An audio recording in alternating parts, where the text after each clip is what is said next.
think that we need to be a little bit more careful in thinking about business models. We need to understand what can lead to excesses, and then what are the practices that we should try to curtail.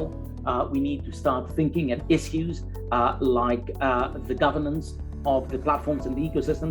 Clearly, we have seen that innovation progressed more through sideway competition than to frontal competition. Okay, and so what is very important if you intervene in those markets is to protect those disruptors and to be sure that they can indeed enter in the market. First, you have to ensure that on the supply side, or let's say on the firm side, the platform remain relatively open for the disruptor.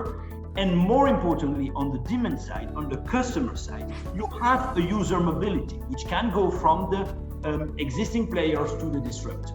I think basically what's going on is the lack of empirical evidence in favor of this. But when you go over these documents to infer from this that there's these big platforms have a lack of incentives to innovate, I think it's a big step. One direction or the other is don't forget the incentives, right, of these big gatekeepers to produce data and to innovate, right? That was very interesting.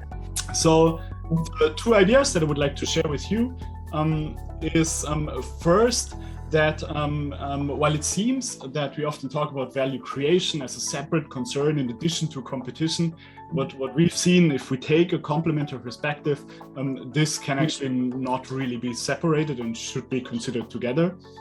And the second element is that I would like to add collective initiatives by complementers as an element that we might wish to consider more explicitly in our discussions and also in our framework.